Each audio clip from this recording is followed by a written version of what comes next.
Oi, turma, tudo bem? Estamos aqui agora, vamos continuar nossa aulinha sobre história do mobiliário. Eu vou apontar o celular ali para os slides para vocês verem e eu estou encaminhando também para vocês os slides por e-mail para vocês conseguirem acompanhar vendo o vídeo e vendo os slides, tá certo? E também estudar. Na aula passada a gente terminou falando sobre o barroco, a gente falou também um pouquinho sobre o estilo Luís XIV e que estava dentro do barroco, que era o Rei Sol na França, que foi quem começou a decoração do Palácio de Versalhes. E a gente viu que foi na época do barroco que se começou esse trabalho do designer, né? Foi quando começou a ter os móveis passaram a fazer parte da decoração, não era só mais utilidade, não era só mais um equipamento. Ele também fazia parte da decoração da casa.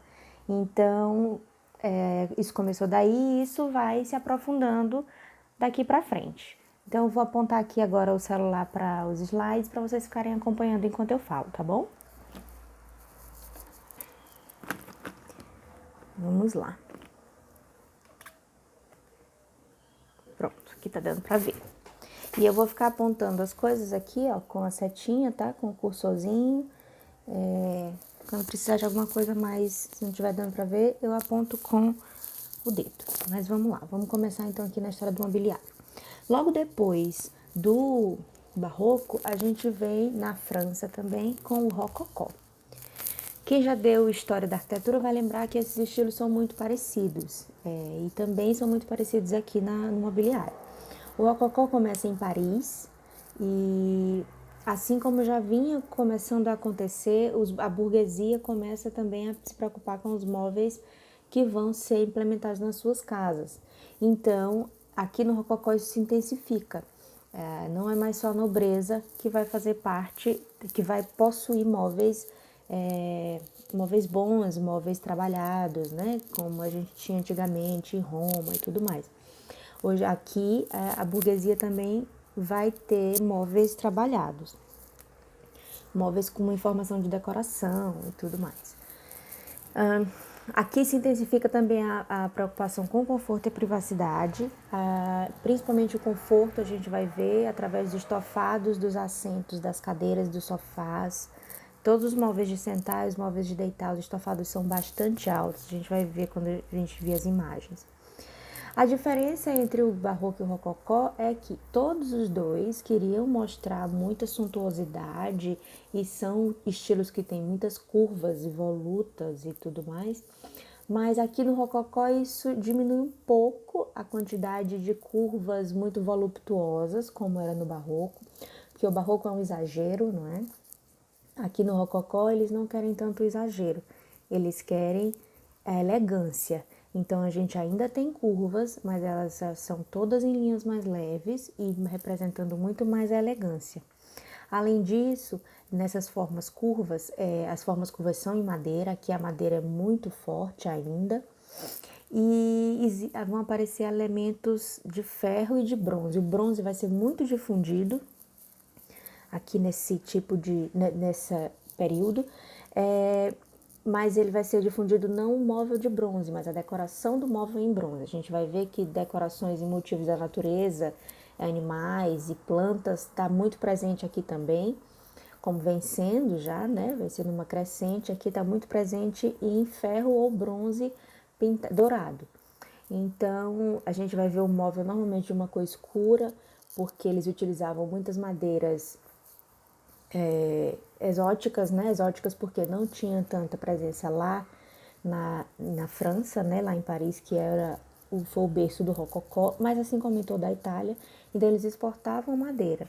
Por exemplo, o pau-brasil, 1700, 1800, a América do Sul já tinha sido, vamos dizer, descoberta, né? Já tinha sido descoberta. Então, eles traziam, por exemplo, pau-brasil, mogno, várias madeiras exportadas, né? Algumas saídas daqui da América do Sul, para fazer os móveis lá. E por causa das cores das madeiras e tudo mais. Nessa época surgem móveis pequenos e que ainda não tinham uma presença tão forte, porque a gente vê que a arca era uma presença muito forte, não é? O móvel para guardar para guardar as louças, esse tipo de móvel é uma presença mais forte. Móveis mesmo para guardar. Aqui vão aparecer móveis decorativos também, como já apareceu aquele lá no Barroco, vocês lembram? Que era tipo um aparador que a gente usa hoje.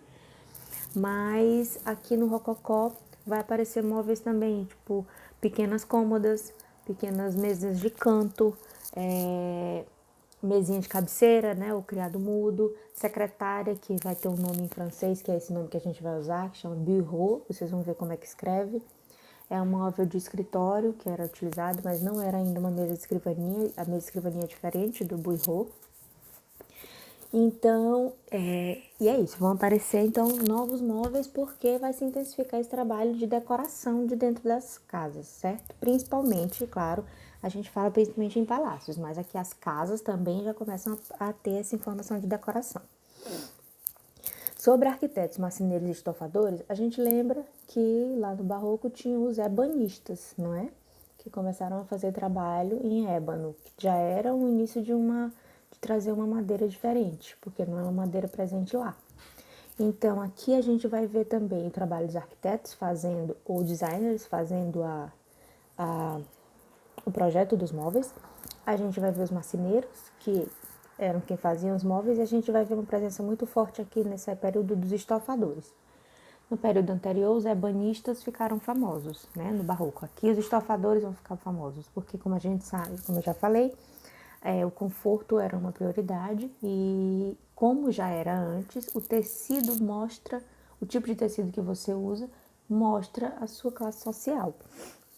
Então, os estofadores foi quem se destacou dessa área, chegando a fazer os papéis de designer, mas nessa época ainda não tinha essa denominação.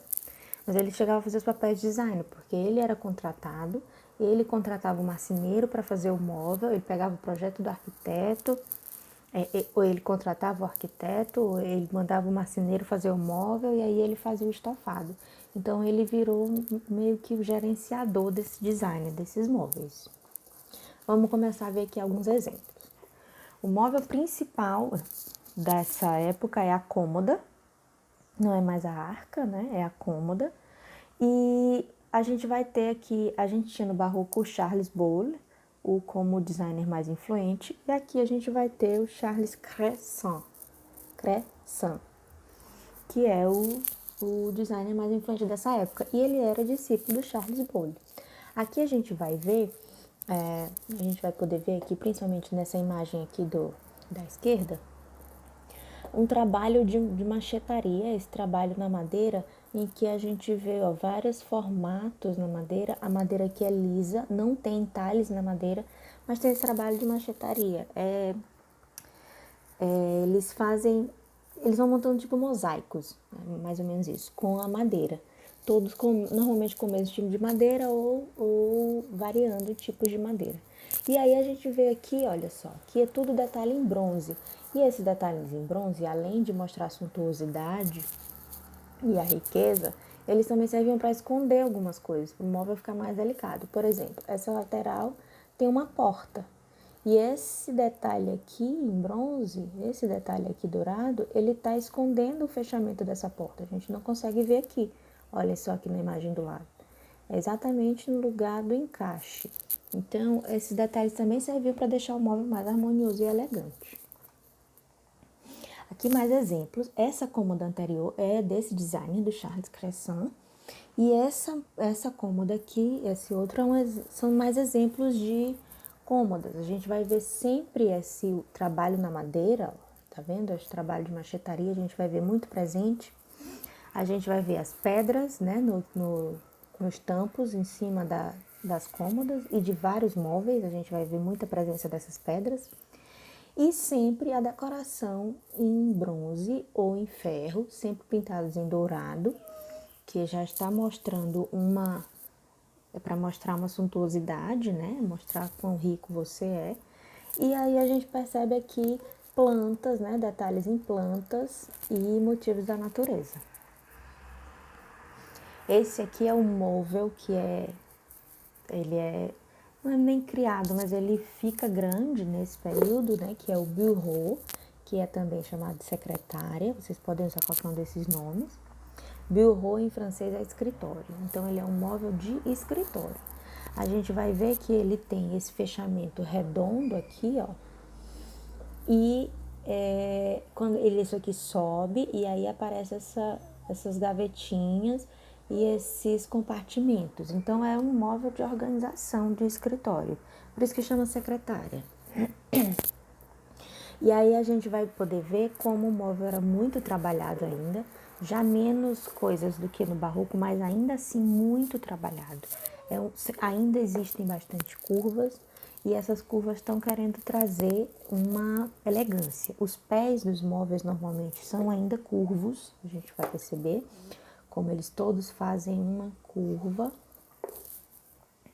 Olhem só, a gente não chama aquele de escrivaninha porque essa é a mesa de escritório que é chamada de escrivaninha nesse período.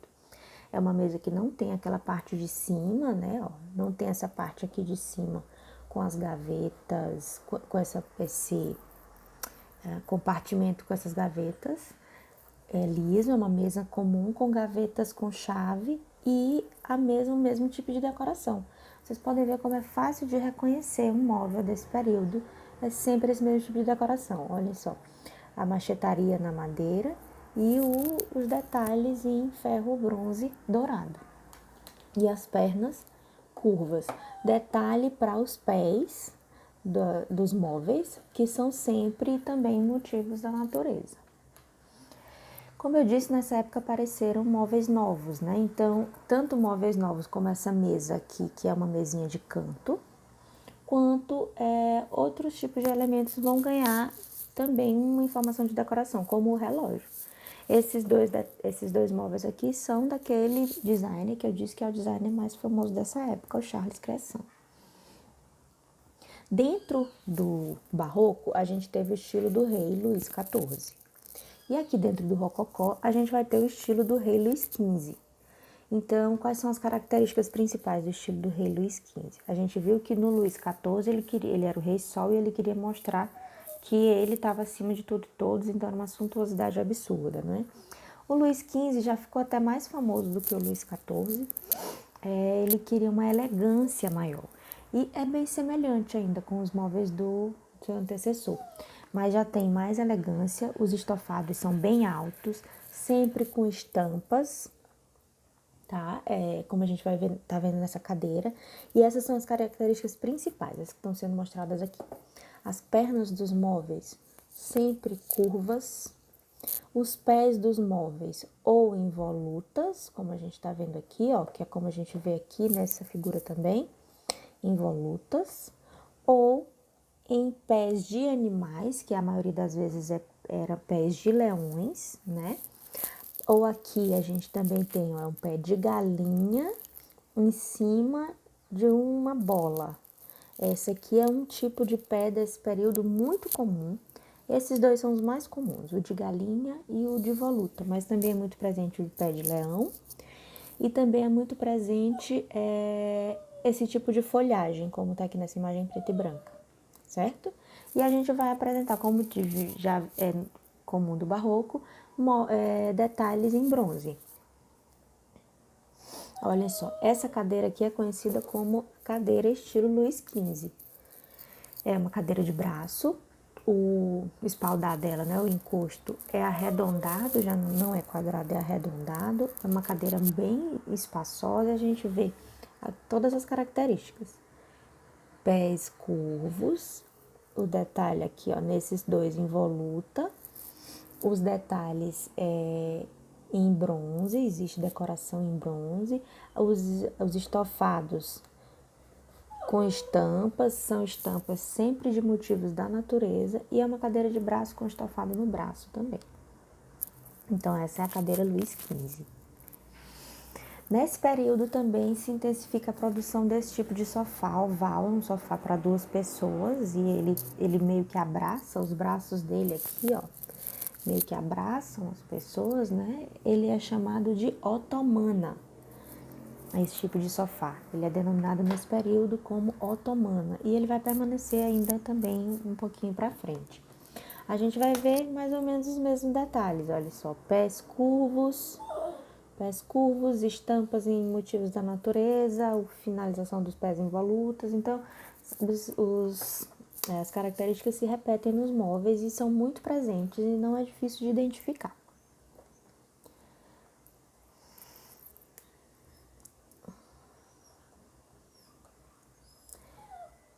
Ai, gente, eu mesma passei as coisas erradas aqui.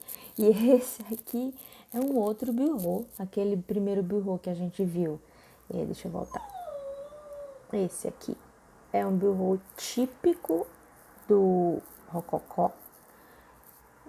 E esse aqui é um bureau típico do estilo Luís XV. Qual é a diferença? O estilo Luís XV já vai ser o fim do rococó para o início do neoclássico. A gente já está começando essa transição. Então, a gente já está vendo um pouco menos de decoração aqui nesse bureau, principalmente. A gente vê em decoração, como a gente já tinha visto antes naqueles móveis espanhóis, lembram que tinha pinturas? A gente vai ver isso aqui também nos móveis Luís XV. Mas isso aqui é um exemplo desse móvel de transição, desse período Luís XV para o próximo período, que é o neoclássico. Mas as principais móveis e as principais características são móveis como esses, tá? Decorados, com decoração em bronze. Aqui é um outro exemplo para a gente já perceber essa transição. E agora, então, a partir dessa transição, a gente começa o neoclássico. O neoclássico já é final do século XVIII, começo do século XIX. Por que que acontece com ele? A burguesia, como eu já disse, ela começa a ter dinheiro, não é, para fazer os móveis também muito trabalhados. Ela já vinha começando desde o barroco, se intensificou no rococó, e o neoclássico é basicamente o estilo da burguesia. Por quê? A burguesia queria se aproximar à nobreza, eles queriam dizer que eles eram tão bons e tinham tanto conforto e tudo quanto a nobreza. Então, eles querem trazer elementos que representem essa nobreza. Nesse período foram descobertas livros e obras de arte grega e romana. Então, o que acontece? Eles querem buscar lá no grego e lá na Grécia e em Roma esse exemplo de nobreza. Eles vão dizer que nós somos clássicos, nós somos como os antigos e a gente tem requinte, então a gente também é tão bom quanto os nobres. E aí se intensifica esse estilo neoclássico no mobiliário. Ele tem referências clássicas, não é? Valoriza esses princípios e o que vai acontecer. Como já aconteceu com aquele último bureau que eu mostrei para vocês, a decoração começa a perder um pouco o espaço. Ainda existe, mas já com menos florais e menos motivos naturais em decoração em ferro por cima da madeira nos móveis. A gente vai ver que isso vai começar a ser substituído por ângulos mais retos, por superfícies mais planas. Por quê? Porque está se bebendo na fonte do clássico. Então, a gente vai lembrar da aula passada que Grécia e Roma, as coisas eram bem rígidas, robustas, não é? E eram linhas retas, os móveis eram mais quadrados. Então, a gente vai trazer essa referência para cá, para o neoclássico também. Olha só, aqui é um exemplo de uma mesa de escritório uma mesa neoclássica. Não é de escritório, uma mesa mesmo. O que a gente está vendo aqui nessa mesa? Vários elementos da cultura clássica. A gente está vendo aqui primeiro pedra, né? A gente já não tem móveis só em madeira, a gente está vendo pedra. E a gente continua vendo aqui decoração ainda pintada em dourado, né? Para representar o ouro.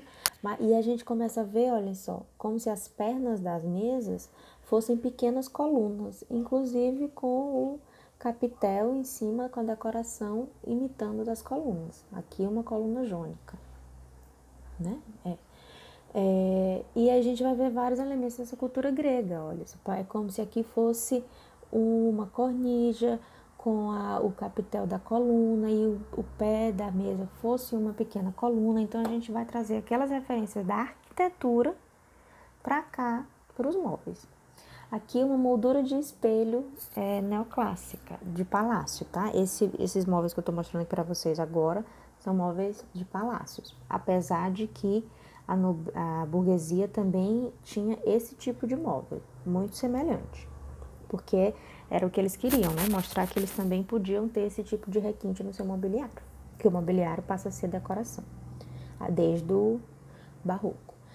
Então, a gente vai ver aqui também como se a moldura do espelho fosse um pequeno edifício. Aqui, como se fossem as colunatas, né? A cornija aqui em cima. Então, a gente vai ver decorações gregas e romanas aqui nesse estilo, nesses móveis. Como no barroco a gente teve o estilo Luís XIV, seguido no rococó pelo estilo Luís XV, aqui no neoclássico a gente vai ter o estilo Luís XVI. O estilo Luís XVI é bem mais sóbrio do que os seus antecessores. A gente já não vê mais tantas curvas, né? Que uma característica desse período no neoclássico, já não ter tantas curvas. A gente vai ver os pés dos móveis bem mais retos e imitando colunas gregas e romanas, como a gente já estava vendo ali nos móveis que mostrei antes. E a gente vai ver assentos com o estofado muito alto, linhas bem mais retas em todos os móveis. E apesar disso, a gente vai apresentar aqui no estilo Luís XVI uma cadeira que virou meio que moda, né? É muito utilizada até hoje, que é a cadeira com encosto em medalhão. E foi nessa época que ela se intensificou. É a característica da cadeira Luís XVI, a gente vai chamar essa cadeira de medalhão. Olhem só como é o bureau no estilo do neoclássico Luís XVI. Bem mais limpo, sem decorações, sem folhagens, como a gente tinha no rococó, e nem as pinturas como a gente vê no período de transição, né, para o neoclássico. Já quando a gente já está no Luís XVI, a gente está bem dentro do neoclássico já. Então, a gente tem pouca decoração, a gente quer mais simplicidade.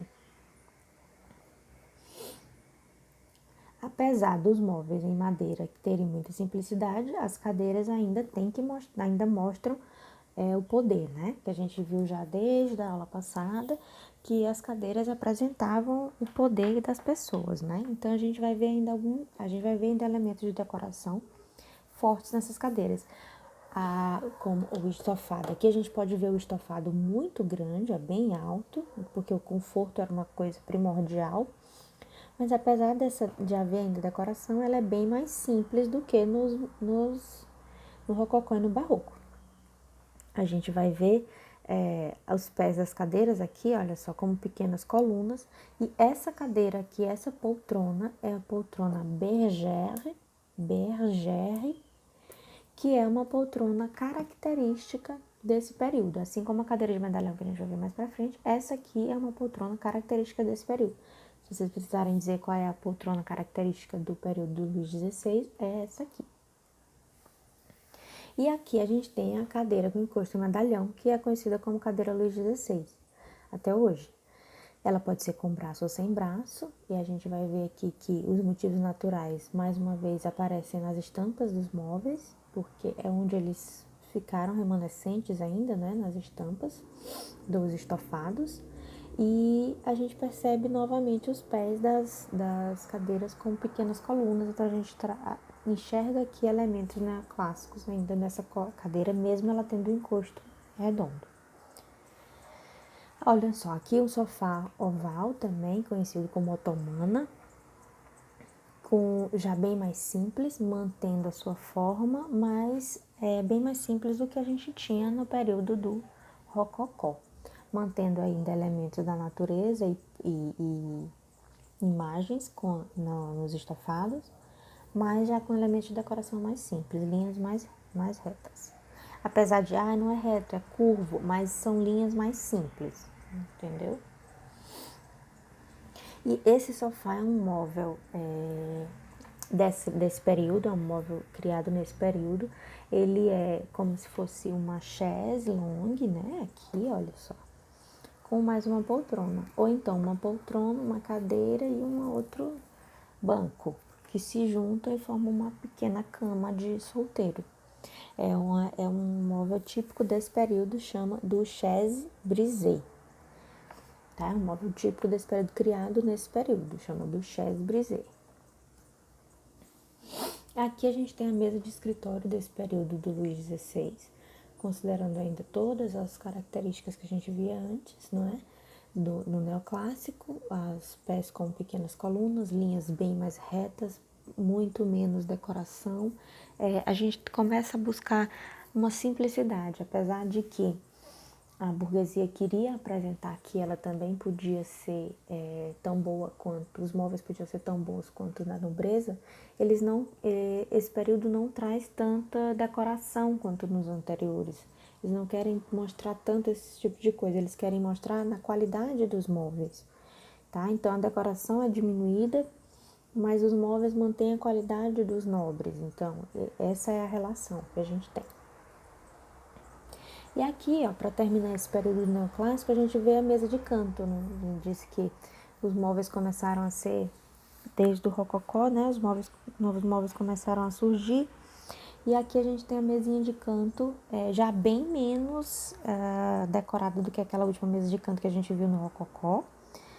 Bem mais simples, mais esguia, mais esbelta, com tampa em pedra, sempre aparecendo. Mas a gente vê essas características da simplicidade na decoração e de trazer referências clássicas para um móvel. Bom, para acabar aqui essa aula de hoje, gente, vamos falar só por cima um pouquinho da Revolução Industrial. O que acontece? Também acontece no século XIX, vocês vão lembrar que eu falei agora há pouco, que o neoclássico é do século XIX.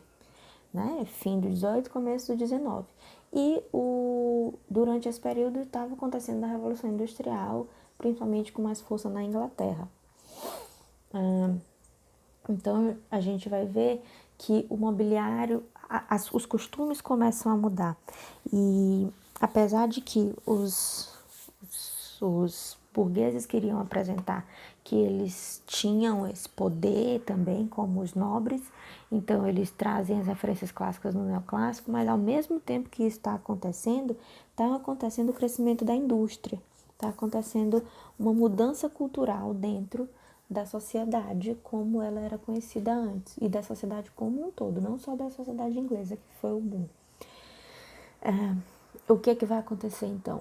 O mobiliário vai deixar de ser produzido por artesãos, não vão mais ser os marceneiros e os estofadores que vão produzir, mas sim a indústria vai começar a produzir mobiliário.